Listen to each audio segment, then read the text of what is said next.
Assalamu alaikum, Duha Khalil Baroud speaking. Welcome to my presentation video. The goal of my presentation is to give you some information about four main topics. So let's start with the first topic. What is an organophosphate compound? Organophosphates compound are a common class of insecticides, and they are typically colorless to brown liquid at room temperature. Some may be unscented while others have a fruit-like smell. So, what will happen if you exposure to large doses of these compounds? It's obvious that you will have an abnormal condition called organophosphate poisoning, and this poisoning can happen either in animals or humans. So, organophosphate poisoning is poisoning due to organophosphates compound. It occurs when you are exposed to them for too long or at high levels. Exposure can be from drinking, breathing in the vapors, or skin exposure. Let's turn now to the mechanism of action of acetylcholine, and we will know after that the relationship between this neurotransmitter and organophosphate compound. Initially, I would like to explain some of key players and the abbreviation that I will be using. Firstly, we have acetylcholine, and acetylcholine is the neurotransmitter that found in both peripheral and central nervous system. Acetylcholine abbreviation in ACH. Then we have acetylcholine esterase. Acetylcholine esterase is an enzyme that breaks down acetylcholine into choline and acetate, and that's abbreviated ACHE. Please note that acetylcholine esterase is also sometimes referred to as choline esterase. Then we have acetylcholine esterase inhibitors, and this molecule will inhibit acetylcholine esterase enzyme, and those are abbreviated ACHEI. Last but not least, we have acetylcholine receptors, and these receptors are abbreviated ACHR. And there is two types of these receptors, nicotinic and muscarinic.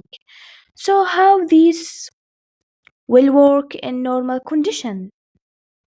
As you see on this picture, we have pre-synapse, post-synapse, and between them, of course, we have synaptic cleft. We have the acetylcholine that have released from the presynaptic terminal, then in postsynaptic terminal, and of course, you are gonna to need receptors to catch acetylcholine molecule. And these receptors, as I said previously, acetylcholine receptors. And please remember there is two types of receptors. There is nicotinic and muscarinic. And then in the synaptic cleft, we have acetylcholine esterase enzyme, which is responsible for breaking down acetylcholine. Now, let me expand on more details.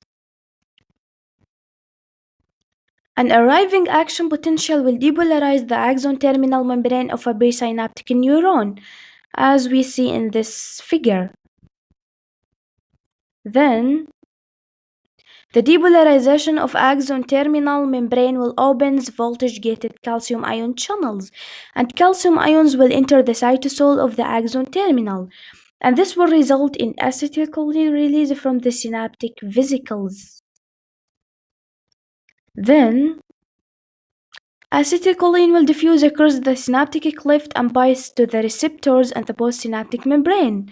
Sodium and potassium channels will open, producing a great depolarization.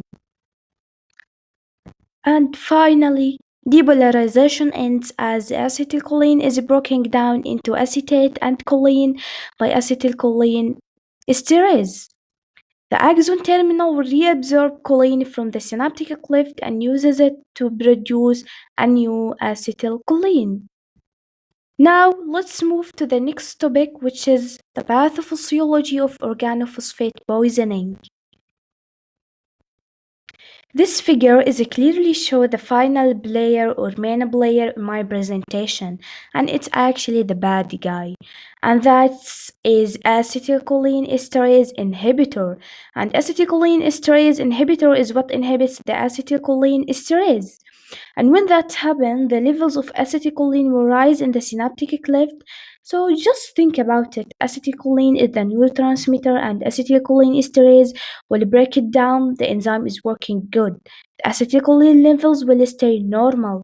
But if the enzyme is not working because acetylcholinesterase inhibitor deactivating it, then the acetylcholine level will rise in the synaptic cleft, and that will overstimulate the receptors, and that's what will cause all the symptoms. Now we know that acetylcholinesterase inhibitor is what organophosphate poisoning are. So, the key feature of organophosphate insecticides is the inhibition of acetylcholinesterase. And we know that this enzyme plays a vital role in the breaking down of a neurotransmitter acetylcholine, which is found, as we know, in central and peripheral nervous system. The organophosphate insecticides will inactivate the acetylcholinesterase by phosphorylating its active site. This is followed by the accumulation of acetylcholine, which is then overstimulate the nicotinic and muscarinic receptors. At this figure, we have a comparison between normal and abnormal condition.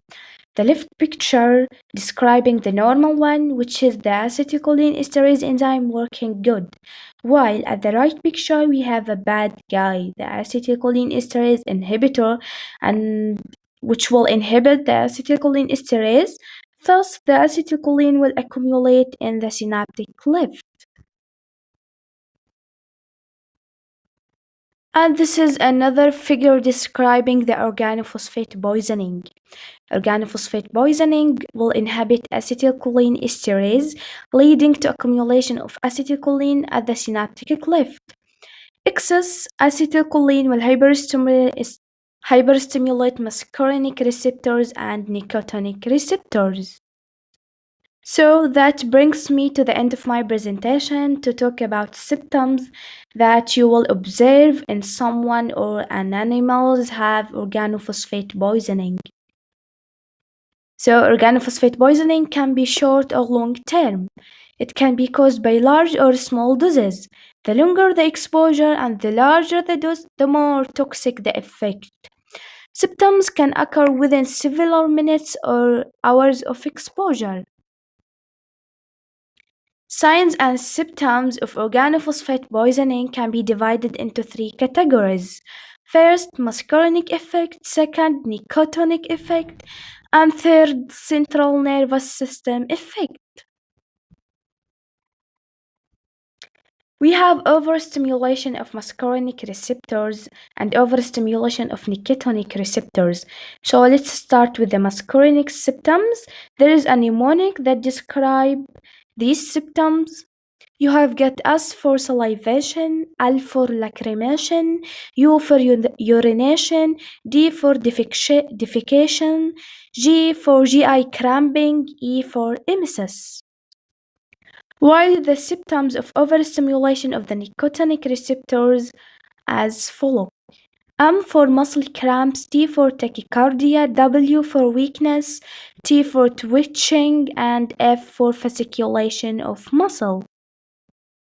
Before I finish, I would like to leave you with one final information, which is that organophosphate reaction or our reaction is irreversible, so it can't be reversed. Thank you for your time and goodbye.